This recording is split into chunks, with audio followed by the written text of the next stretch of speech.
Rock, metal, prog, and everything in between. If you're into rock, you've come to the right place. Welcome to this episode of Talkin' Rock with Meltdown. Don't forget to follow the audio-only Talkin' Rock podcast on all podcast platforms. And now, it's time for today's conversation. Here's Meltdown. Carson, good to see you, man. How's things? Dude, things are wild right now. I'm glad you have the time for me. Thank you very much. Yeah, you're welcome, man, for sure. Yeah, things have really, this is it, man. This is the culmination of many years of work to this point, right? Many, many years and many months and many moons. And it just feels right. It feels like we're ready. You know what I mean? Yeah. So let me start it back at the beginning. So you guys were pretty much started. You guys kind of were ready to go as the pandemic hit. Is that right? Yeah, just as the pandemic hit, we thought we were going to take over the world, and then the world kind of took over itself. And we kind of were left to look at ourselves in the mirror and say, what are we going to do? And we decided to hone ourselves and really step into the studio that we were at the time. And it's Rust Belt Studios in Royal Oak, working with Al Sutton and Herschel Boone and Marlon Young, the incredible team that they've got over there. And it all started there. And we just shoveled out this sound that you're hearing now with them in there. And when the stages opened back up for us, hit the ground running. And we've been chugging and chugging away. And, you know, it's finally coming to a culmination now, like you said, in this album, in this release, and us playing our biggest show ever in Detroit at the Fillmore. So now, when you guys first started, correct me if I'm wrong, didn't you guys have like, it was like you guys had songs, but who, Al or Marlon or someone said, yeah, these songs aren't that great. Let's scratch. Is that what happened? Yeah. Oh yeah. We brought them so many songs that we thought were it. And they, you know, ran them through their process. And a lot of them just didn't end up being anything that no one's heard. But through those songs, you always learn something. When you get through a song, you always take something from it and you bring it into the next song that you start and you try and top it. You're always chasing that thrill. And we got to chase a ton of thrills when we were working with them during that time where everything was kind of locked down. And then the songs that evolved from that time, we just kept going off of them. When we released Diamonds, that's when things popped off. And then Mr. Cadillac popped even hotter and people wrapped their head around that. And now these new singles, these new 3 singles we released from the album, I think are the next step from that. You know, Mint Julep coming out really with a punch. Get on the phone with that Mr. Cadillac kind of world with the actual phone number you can call. Yeah. And then Sleep, you know, that third like culmination of the two, really smooth, really sleazy at the same time. And just 3 songs we were really excited to release, but so much more on this album coming out Friday. There are songs that nobody's even heard, and that's not even on YouTube, songs we haven't even performed in front of a crowd. So that's what I'm really excited for. So you guys got this record dropping, like you said, Hard to Sell, this coming Friday. Okay, now there's a lot of people out there that haven't heard your band. So describe your band, because I'm kind of like to me, it's like a Sturgill Simpson meets a pop rock meets a Struts, and it's kind of everything in between. How do you describe them, your sound? Well, to me, what I say to people, and I'm going to say this verbatim, I go, we're from Detroit. We're rock and roll, but we're from Detroit, so it's got a little bit of that funk and soul. So that's what I always start out by saying. And I don't ever usually compare it to any other groups, but a lot of people compare us to them when we're out there talking to people. And I'm telling you, every time I talk to somebody and every time they compare us to something, it's a mixture of it's a mixture of 2 or 3 things.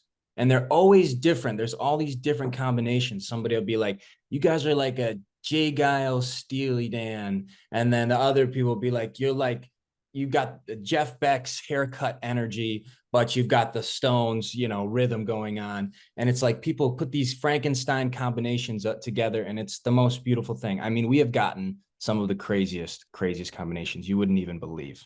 But it's a good thing, you know, it means they're trying to put their finger on it. And it's something new. To me, it means that it's something new.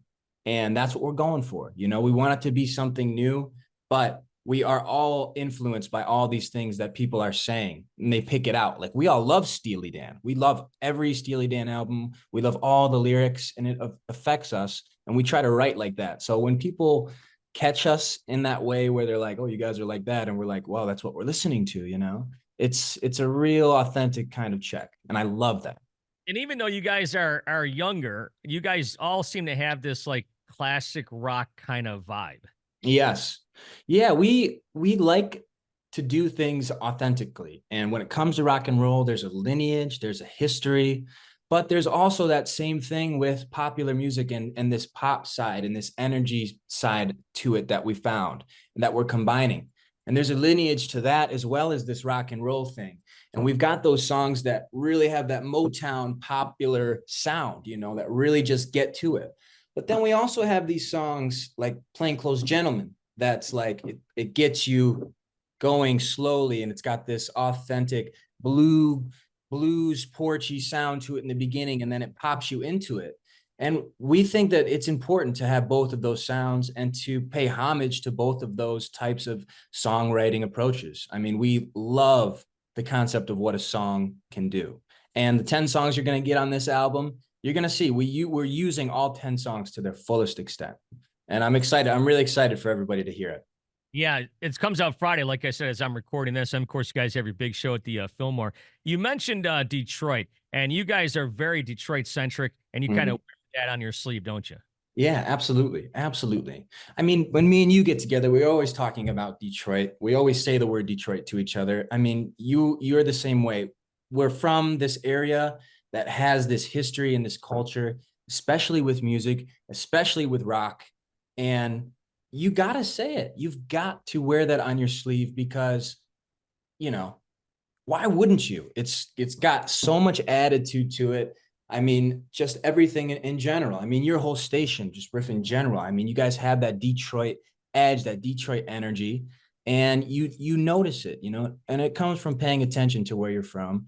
And that's why, I'm just so thankful for you being able to spread the word about this thing with us, because it's no different from what you're doing. It's no different from what's happening in the city. It's no different from what's happening with the Lions in the playoffs.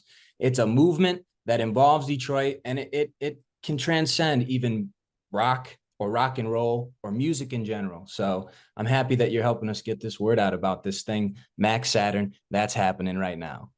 And I texted Marlon. I told him I was talking to you, and he said you're quite a front man. So who are some of your frontman heroes? Well, it's a very interesting thing because it changes a lot. I'm always finding new people, new singers. See, there's a difference of what I look for when I'm listening to a singer and things to take from that artistically in my singing. I go to a lot of classics, but I also go to a lot of blues guys too. But I'll go from Frank Sinatra to Howlin' Wolf. But I also like Muddy Waters. I'll go right in the middle and do like a little Willie John or like a little Walter. But my singing is different than my performing. When it comes to my performing, I'm looking at movements and body language and what you're kind of stating. And I really think something happened to me when I discovered that Prince wasn't just some 80s type of floozy type of one-off thing. Really lived up to the hype that I thought Prince was overhyped. And when I really looked into it and I really watched what was happening, it inspired me to take my performing and the physical level of my performance to the next level. So I take all these influences in even more than just singing and dancing. I used to be the drummer for the group, so I've got a lot of rhythmic influences and drummers and types of drum music and world music that I listen to, a lot of cha-cha records and stuff. And I just draw from all that stuff. I'm so happy I can sing now and take all of these things and all these elements and be completely free on top of this band that's underneath me that has some serious players in it. So they give me this freedom to really go where I'm feeling inspired and just kind of take this whole thing out. Dude, I could talk to you about my influences and my inspirations all day because it goes even further and deeper into movies and actors and, old Hollywood actors and Paul Newman and Robert Redford and those types of things. And I've got this culmination of all these characters in my head. And that's what you get when you see Carson Macc on stage and in person. You know what I mean? That's just how I am. And you've talked to me off air, and we have these same types of conversations. And it's so cool. It's a very inspiring time for me. You know what I mean? You could tell I'm a little fired up right now. Well, you should be fired up. I mean, this has been a long time in coming, and then to top it all off, I think I counted 35 shows you have between this coming Friday and St. Patrick's Day. So you guys are jumping right into the frying pan, aren't you? My goodness, they're sending us right in. I mean, I think we have a show in Cleveland, and then we're all up in Canada. I'm going to play Toronto and Montreal, which those crowds for us are insane. They love us up there. I mean, Canada loves just rock in general. You know what I mean? So it's really cool that we get to go right there and then come down the East Coast and then go through Atlanta and hit Nashville and then down to Texas. And then we hit the West Coast. I mean, we're doing it all. We're hitting all four corners, it seems like. And that's the way to do it, because from the ticket sales that we're seeing coming in, it seems like we've got fans in just about every crack and crevice of this route that we're going on, and we are ready to bring it. The guys, we're practicing today at the house. This is the house we live in. We're about to practice, run the set. We've got it ready. We're so ready to bring this thing to everybody, and it's kicking off Friday. Friday's a big night for us.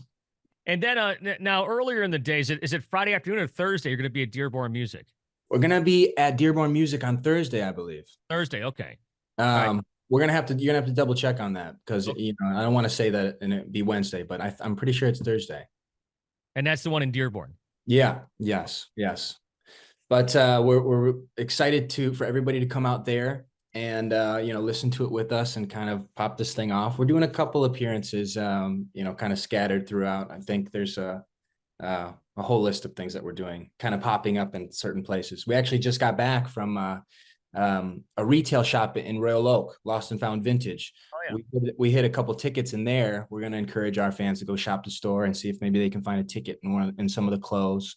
So we're doing a bunch of creative stuff and trying to, give some stuff for our fans to get into. I was going to say, that's only a mile down the road. He should have just come right back. I know. I totally could have. My God. Next time. Hey, so you recorded this at Rust Belt, obviously a famous but well hidden place here. Yes. Metro Detroit. I've been in there several times. As a matter of fact, I think I was in there with you guys one night after Dirty Honey, if I'm not mistaken, a couple years back. Yes. Oh yeah, that was the first time we saw Dirty Honey. Yeah, that's right, at the Royal Oak Music Theater there. Mm-hmm. So, what's it like working in that place, and especially with a guy with the pedigree of Al Sutton? Well, it's unlike anything we've ever been a part of. It's a special bond with him because we've been working with him for so long, since back when what we were talking about earlier. And he did something with us. I think we won him over, but also he won us over by sticking with us through all these years and developing this sound with us, and not just being happy with the first thing that we brought him or the first bunch of songs that we brought him. He was always pushing us to really see how far we could take this sound with this time that we had. And it's credited to him and his team there of hardworking people. His guy at the board with him, Jay Kalki. And again, Marlon Young, incredible. Just the way he can look at a song, the way he can feel its live energy through the studio. It's so essential. As well as Herschel Boone, an incredible singer, an incredible performer, but he really shines and soars in the studio. And when he gets in a workflow with me as a singer, we both together really collaborate very quickly and very well, and we get into this flow. So for us as Macc Saturn, working at Rust Belt is an extremely wild, immersive experience. Like each of us are pushed by ourselves out of respect for them feeling our worth and our value to push and go that far. So it's really deep. You know what I mean? It's much more than a studio for us, but I think you hear a lot of that in the recordings, in the quality of the recordings, the extra attention to detail that Al is putting in the production, and especially the post production, but even how attuned he is to detail when we're tracking it live, certain stuff. He is a wizard. I mean, and he really wants to capture the full sound of Macc Saturn. And I think he's really done it on this album, and the team that he has there, it's going to be talked about. He's incredible, and he deserves every ounce of what's being said about it, because it's an incredible thing. It's an incredible studio, and it's an incredible place to be. You know what I mean? Oh, I know exactly what you mean. I think I was talking with one of you guys. I don't know who it was. Were you in the studio the one day when Alice Cooper walked in? No, but I think one of the guys were, but we just missed it. You were there, huh? No, I wasn't there, but I mean, I've met Alice before, but I know he recorded his Detroit record over here and stuff, and people had some stories about Alice walking by and stuff like that. But of course, Greta Van Fleet recorded there. I mean, Alice worked with Kid Rock and all sorts of people, and like you were just talking about Herschel, you can't say enough good things about that guy. I was going to ask you, like, what did you learn from a guy like that? But you kind of summed it up with what we were saying about him. Yeah. Yeah. He is an absolute animal. My God. He is like a total waterfall. You know what I mean? He just sends you down this ride. He's got this wealth of knowledge, and he's just coming from the right place. And he took me in my, blissful ignorance and took me to this place where I'm really conscious of a lot of things musically.